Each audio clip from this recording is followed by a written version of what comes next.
Hebrews chapter 12, verses 1 through 3, but our focal point will be only on verse 1.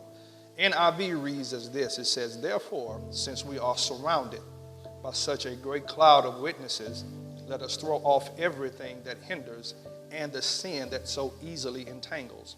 And let us run with perseverance," your Bible might say patience, "the race marked out for us. Let us fix our eyes on Jesus, the author and perfecter of our faith, who for the joy set before him endured the cross, scorning its shame, and sat down at the right hand of the throne of God." Verse 3 says, "Consider him who endured such opposition from sinful men, so that you will not grow weary and lose heart." Let's turn our attention back up to verse 1. We'll pull our thought from there. "Therefore, since we are surrounded by such a great cloud of witnesses, let us throw off everything that hinders and the sin that so easily entangles." Let's talk today, y'all, from the thought, lighten my load. All right. So today, our sermon, everybody, is designed to inspire and designed to challenge us to relieve ourselves of the unnecessary, all right, so that we may reach our fullest potential, so that we may reach and fulfill the predetermined destiny that God has laid out for us. I thank God for a word like today. I thank God that we got some preteens, and we have some teenagers, and we have some young adults, and we have some older adults, and we have some seasoned saints. And I'm grateful that God would take a moment this morning to minister to us and give us permission, Joy, in this new year to just simply let us know today, y'all, that there is a clean slate. Now, if you've never sinned, if you've never fallen short, if you've never hurt the heart of God, if you've never disappointed yourself, that statement doesn't mean anything to you. But for those of us this morning who's a lot like Pastor Motton, who can say, "I've failed God probably more times than I would care to remember," for the Lord to take a moment this morning and use a word like Hebrews chapter 12 to let me know, son, you can indeed begin again, that excites me. You can indeed start over, irregardless of the past, and even irregardless of your current, you can still start again. So today's text, y'all, is designed to inform us that because God is giving us a clean slate, because God is giving us permission to begin again, because God is giving us the permission to start over, this text, y'all, is designed to challenge us, inspire us, and charge us to get rid of the unnecessary. Okay, so what is going to do, if I do my job right, by the end of the sermon, I should be evaluating my life. I should be thinking about my decision making. I should be thinking about my coming. I should be thinking about my going, and just ask myself simply, is there anything on my plate that doesn't need to be there? Is there any load? Is there any burden that I'm carrying in my life that does not need to be there? And I can just sense already in the spirit that this word is going to set somebody free, because somebody this morning came in this church carrying a load that's not meant for you to burden. I'm going to take my time today. Somebody came in this church today bearing a burden that God is getting ready to give you permission to relieve yourself from. So when we think about Hebrews chapter 12, we cannot go into chapter 12 without considering the entire context. Paul said, "Therefore we are surrounded by such a great cloud of witnesses," but the context of that passage, y'all, actually starts in chapter 11, the famous chapter 11 that says, "Now faith is the substance of things hoped for, the evidence of things not seen." We get all of that. I won't bore you with that. But what Paul did was, y'all, give what is called a roll call of faith. And he talked about how various biblical Old Testament characters, how they manifested faith.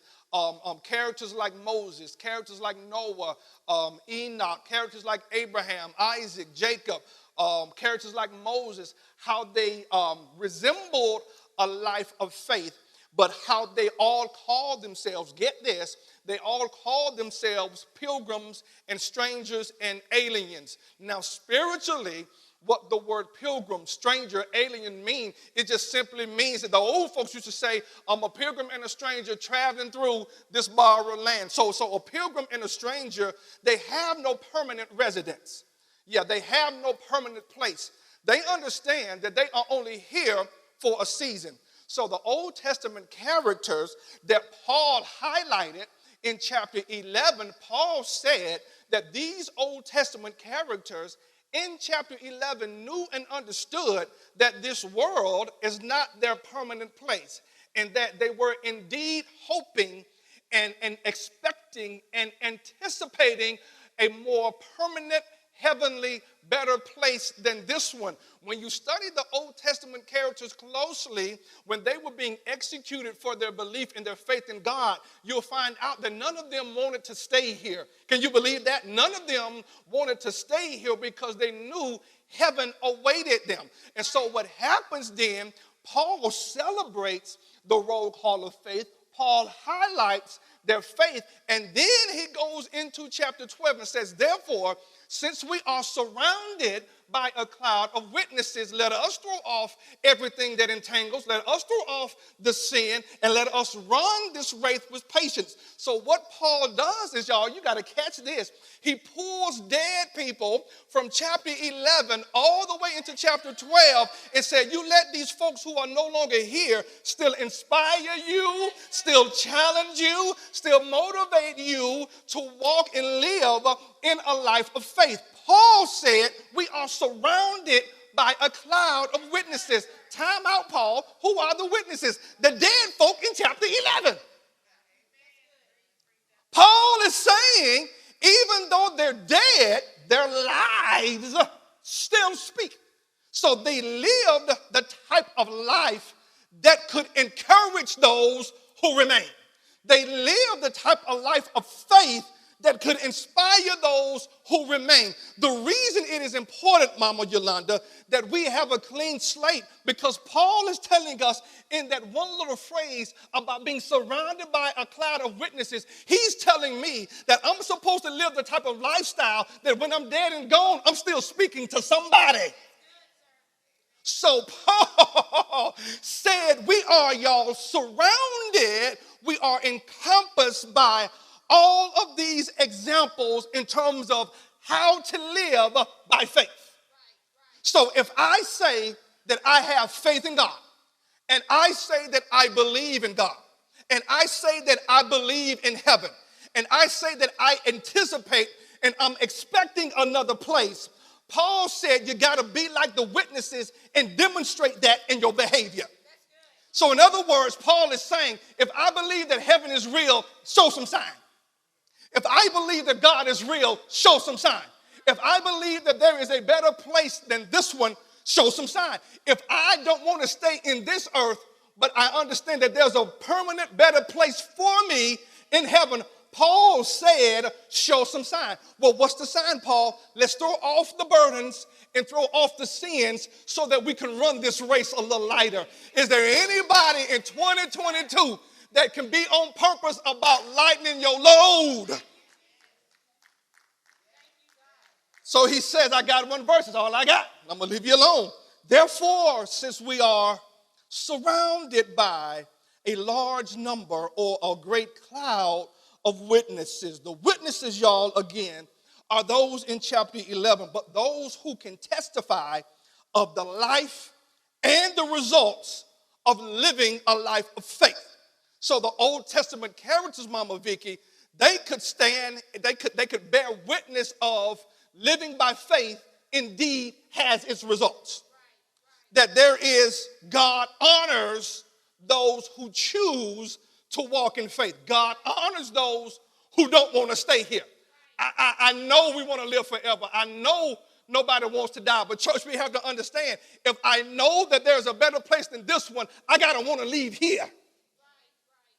So the cloud of witnesses are examples then that we could learn from So I pause right there in the text, and I begin to ask a question on behalf of everybody in the house of God today. And the answer, Aaron, is just simply this. Do I have anybody in my life who I can label or who I can say that person is an example to me? That person is an example for me. But then let's turn the table, because we know that we can be sometimes the only Bible that people read. So am I being an example for those who are around me? And I don't know about you. I've been to quite too many funerals lately. I've been to more funerals than I would care to go to. I ain't a fan of funerals. Pray for me. I got problems. But what happens to the mindset of those of us who still remain, now that we are in 2022, y'all, we are living proof that God did not bring us in 2021 to drop us in 2021, now that we are in 2022. We should appreciate the constancy of God. Pastor, what in the world does this have to do with the witnesses? What happens is when God allows me to go from one year to the next year, that lets me know that he's got me here for a reason. And I don't know about you, but life is too short, life is too precious, and gas is still too high for me to be hanging around folk who don't do me no good. God has spared me when I know I don't deserve it. God has watched over me when I know I don't deserve it. So I owe it to myself. God help me this morning. I owe it to my promise. I owe it to my purpose. I owe it to my anointing to only hang around examples that can construct me and not tear me down. So I got to ask myself, as it relates to people being examples in my life, is there any person in my life that was in 2021 that I need to lighten myself from in 2022? Do I need to lighten my load from certain folk? And here's the tough part. Some of the folks who I need to lighten myself from got my same last name.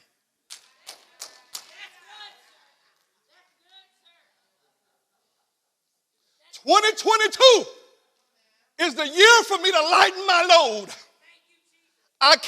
Time is too precious for me to fool around with nonsense. Time is too precious for me to hang around folk who don't have the same agenda. Time is too precious. Do I need to lighten my load? Paul said the witnesses are examples. How they lived should inspire you. How they live should motivate you. How they live should encourage you. They're dead, but their lifestyle still speaks. Do I have godly examples around me? And for the folks who I'm around, am I a godly example to them?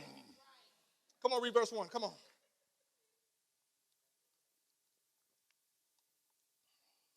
Therefore, since we are surrounded by such a great cloud of witnesses, let us throw off everything that hinders and the sin that so easily entangles. That's all we need right there. So he says we're surrounded by a great cloud of witnesses. So since we have examples, Pastor B, as a result of having godly examples, this is what you should do.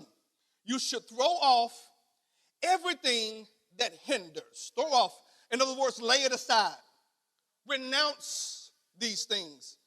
Abandon these things. Disassociate yourself from these things.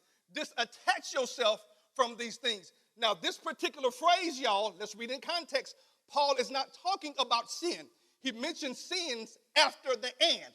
Right here, he's talking about unnecessary weight. Right here, he's talking about unnecessary burden. Right here, he's talking about loads that I don't need to carry. So is there any mental load that I can rid myself from? Any emotional load that I can rid myself from? Any physical load that I can rid myself from? Paul, hear me carefully. Paul is saying God is giving you permission not to put up with certain stuff. Man, I wish somebody was listening to me. God, yeah, I know you got a good heart. Yeah, I know you want to save the world. Yeah, I know you want everybody to be free and be saved. But after you've done all you can do, Paul said now, lighten your load. Welcome to New Remnant Worship Center with Pastor Marcus and Lady Kim Motton.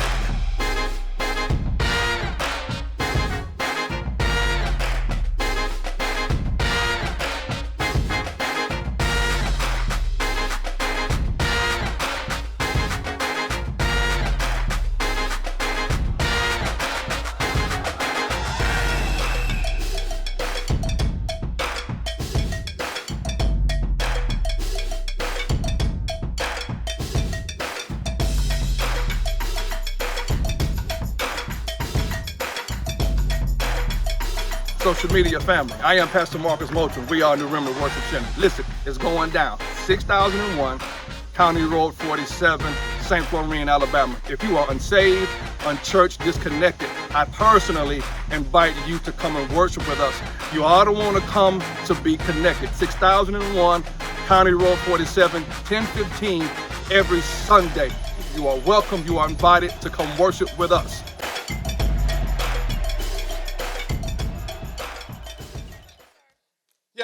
Yeah, because what's going to happen in 2022, if you don't lighten your load from certain folk, I'm talking in the spirit now, the same folks who you were trying to be there for in 2021, they'll suck you dry this year.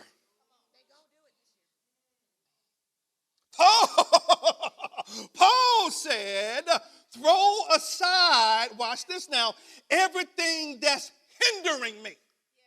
Is there anything in my life that's hindering me from running the race of life well? Is there anything in my life that's hindering me from growing to Christian maturity like God has called me to? This ain't sin we're talking about. This other stuff. This is other stuff. Are there any distractions in my life that I need to rid myself from? Are there any bad habits in my life that I need to rid myself from? Paul is saying, Hebrews 12:1 is giving us permission to have a clean slate. And I don't know about nobody else, but if God has given me permission to lighten my load, I'm going to do it. I'm going to do it. Because here's the key. Sooner or later, we're not going to have this type of permission. While I got time to lighten my load, if we were smart, church, we would obey what thus saith the Lord and remove and disassociate, disattach myself from anything that's hindering me from being who God called me to be. Do I need to chill out from doing too much hobbies? Free time. Do I need to pull back from associating with certain folk? Paul said, whatever it is that's hindering progress, throw it away. In other words, lighten your load. Officially abandon those things and officially give up those things. Because y'all, what hindrances do, hindrances become obstacles.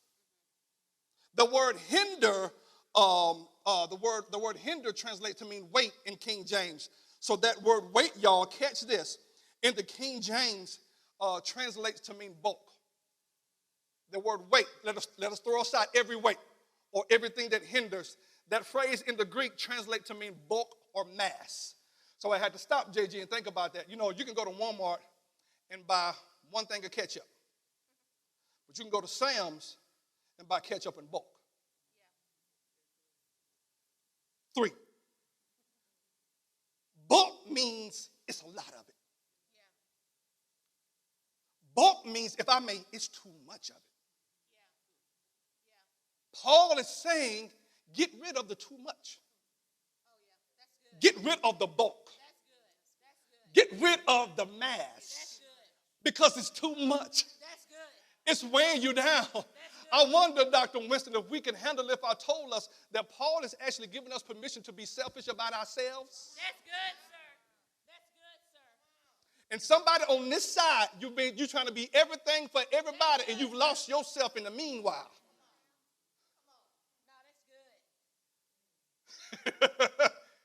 Is it possible that in 2022 it's time for some me time? You will drive yourself crazy trying to be everything for everybody. Paul said, throw away the mask. It's too much for you to handle. Throw off the disadvantage. Throw off the things that are unmanageable. Throw off the things that would slow me down. Throw off the stuff that would annoy me. Is anybody, are you constantly annoyed lately? Are you constantly angry lately?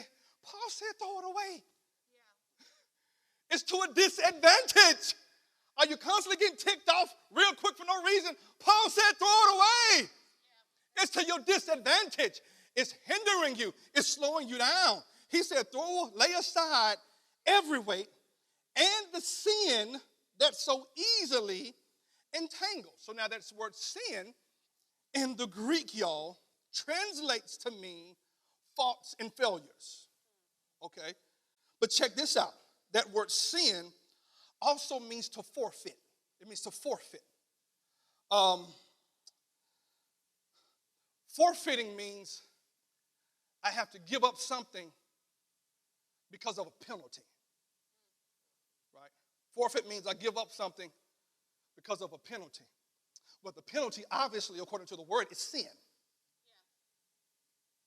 So every time we sin and fall short of God's glory, by the way, sin is not just doing wrong, it is a refusal to do right. Every time we sin and fall short of God's glory, y'all, we give up something. In other words, all I'm saying is this: sin ain't free. Sin is not free. So every time I fall short, I give up something and receive that sin in return. Write this down if you are a note taker. Write this down if you're a note taker. Sin has 3 effects. The 3 effects of sin. Number 1, the first effect of sin is that it robs God of glory. Because sin means I'm missing the mark. Sin means I'm not hitting the target of holiness, the target of right decision making, the target of maturity. So anytime I miss that target through sin, that means I'm robbing God of glory. God, I know we're not perfect, but God did not put us here, church, to sin. First effect of sin is it robs God of glory. Number 2, if you're a note taker, write this down. I'm going to give them to you like the Lord gave to me. Sin, y'all, it takes what's valuable to me from me. Gave you this one in Bible study. Sin takes what's valuable to me from me and leaves me to my own destruction. Sin takes what's valuable to me from me and leaves me to my own destruction. So if I value my integrity, if I choose to sin, I trade my integrity for that sin deed.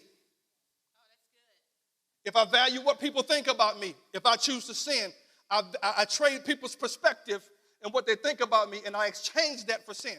Whatever I value in life, every time I sin, I exchange that for that deed. Sin robs me. It takes from me what means the most to me, and it leaves me with conviction. It leaves me with sorrow. It leaves me with tears. It leaves me with no peace. It leaves me with knowing, man, I have upset the heart of God. Right. Number 3, this is a good one. It helped me. The third effect of sin, and we're moving on. We are overpromised, but underdelivered. Sin overpromises, but it always underdelivers. Right. Boy, the enemy know how to dress stuff up, don't he? Right. And make it seem like he in your corner. Right. He knows how to bait. Right. He knows how to dangle. And boy, when we bite of that unbidden fruit, right, we realize it was not what I thought it was. Right. Sin overpromises, but it underdelivers. Right. Y'all, there is no good thing that can come from sin. So the 3 effects: rob God of glory. It takes what's valuable to me from me, leads me to my own destruction. It overpromises, but it underdelivers. Write this one down and we're moving on. If we are to run well we must run light. If I'm going to run well, this life, I have to run light. Pastor, where did you get that from in the text? Because Paul said, let us lay aside every weight. And the sin that so easily entangled. So if I'm going to run effectively, the lighter my load is, the better I can run. So he says, lay out the sin that so easily entangles. Now, I'm noticing something in the text. And every word, y'all, is written in the Bible for a reason. Now, Paul said, let us throw off the stuff that easily entangles. So sin has no problem surrounding me. Sin, the design of sin, check this out, is to surround me wholly. So y'all just get around me. Get around me. Come on this way. So get around me. Get around me. Get around me. Sin, y'all, prevents progress. Watch the word I'm getting ready to use. Sin retards progress. It slows it down. It stops maturity from developing. So Paul said, let us throw away the sin that so easily entangles us. It surrounds us. It compasses us. So what I want y'all to do, anytime I try to get out, stop me. Okay? So Paul is saying, this is what sin does. Anytime I'm trying to do right, I'm trying to pray today. I'm trying to love today. Folk, get on my nerves, though. I'm trying to do right. But Paul said, every time, watch this, though. Whoa, whoa, whoa, whoa, whoa, whoa, whoa. Watch the spirit and watch the warfare. Sin is already right. Wait a minute, Pastor. You said lighten my load. Absolutely. Absolutely. Could God, in his infinite wisdom, allow sin to surround me just for me to power up? That's good. For me to dig deep? To bring out the fighter in me? It says, come hell or high water, you might try to stop me, but I'm getting through today. That's good. I'm doing right today. Paul said sin all the time surrounds us trying to retard our growth. Right. But Paul still said, even though it's around you, you still got the power to throw it off. That's good. Right. Thank you. You still have the power to rid yourself of the unnecessary. You still have the power and the resolve and the wherewithal to rid yourself of the things that you know does not belong in your life. So he says, throw out the sin that easily entangles. The sin that easily entangles is a serious hindrance that encircles us. And sin circles the people, God, I thank you for this revelation, who desperately need to advance. I'll say that again. Sin surrounds people who desperately need to advance. So if I'm in a place of my life and I know I need to do right, I know I need to do better, I know I need to grow, don't be surprised when sin is everywhere you go.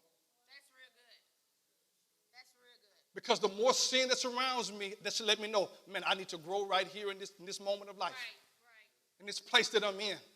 If sin is surrounding me and burdens are surrounding me, could it be possible that I desperately need to grow in that moment? Okay, so Paul says, lay aside every weight and the sin that easily entangles so that we can run this race, y'all, with perseverance, right? Perseverance, patience, endurance, steadfastness. Write this down. If we are to run with perseverance, y'all, we got to have three things. If I'm going to run with perseverance, Paul says, lay aside every weight, right, and the sin that easily entangles so that we may run this race with perseverance, endurance, with patience, with desire. So if I am going to run this race, y'all, with perseverance, the first thing that I got to have, write this down, is intense desire. If I'm going to run this race with perseverance and patience and endurance and steadfastness, I've got to have an intense desire. In other words, I've got to have a strong feeling of wanting to have something so bad. I want to grow in 2022 so bad. I want to lighten my load so bad. I want to pray more this year so bad. I want to study more this year so bad. I want to make better decisions so bad. If that desire is not deep rooted, just as soon as I say what I desire, the emotions from that will turn me to the other side. If that strong desire, y'all, I got to have a strong desire deep within to be better than I was in 2021 in 2022. How consistent is the desire? I got to have intense desire, but I got to ask myself how intense, how consistent is that desire? No, I am not talking about New Year resolutions. Have you ever noticed we ain't never talked about New Year resolutions because they don't exist? Right. New Year's resolutions are emotional. Don't believe me, go to the gym tomorrow. One year I went to the Y because I made a New Year resolution like 12 years ago. I went to the Y, y'all, January like the 3rd, 4th, or 5th. They knew what was up. So you walk in, they got applications already spread on the desk because they know folk coming. Well, that's fine. Month or so, month and a half, 2 months. Everybody half of the folk that signed in, they're just making monthly donations to the YMCA. How consistent is my desire to lighten my load? It just can't be for a month or so. It just can't be when I'm emotional. That desire to lighten my load, that desire to change, church, has to be consistent. The second thing I need if I'm going to run with perseverance is I need full effort. I need full effort. Serious attempts, striving hard, spending my strength in attaining my goals and my dreams and God's wishes for me in 2022. Full effort. The same energy that I put into finding my car keys when I lose them. Same energy I should put in to find my relationship with Christ. The same energy that I put into cussing folk out. The same energy I should put into to love them through their mess. Full effort. The third one that I need, if I'm going to run this race with perseverance, is directed purpose. Write that down. Directed purpose. In other words, God has given us in 2022, he's given us permission, y'all, to only focus on what truly matters. Mama Vicky, I'm deciding in my life in 2022 that if it don't matter to God, it's not going to matter to me.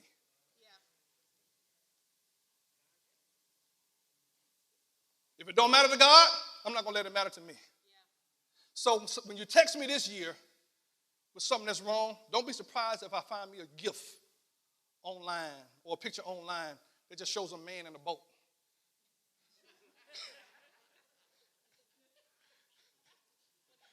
Pastor, we've been handling our bills.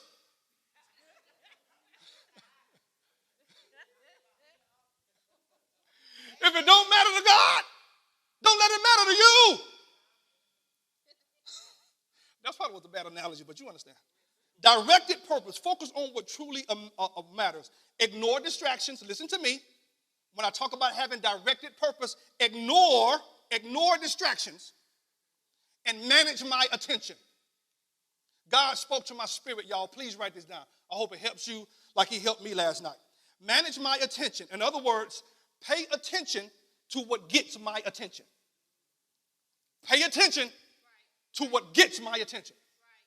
Because if something's got my attention, I have to ask myself, is it designed to construct or destruct?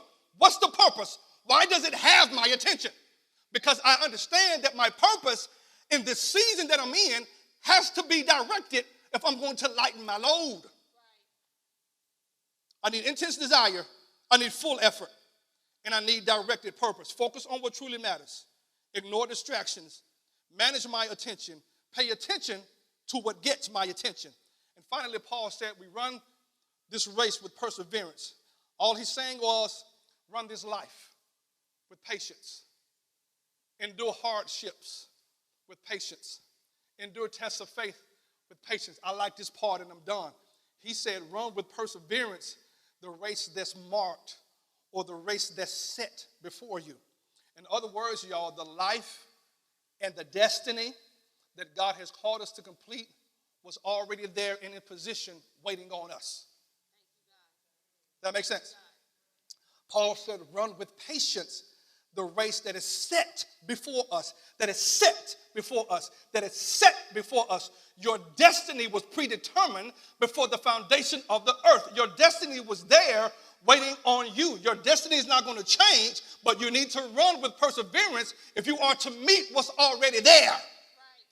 So your blessings are already there. Your breakthroughs are already there.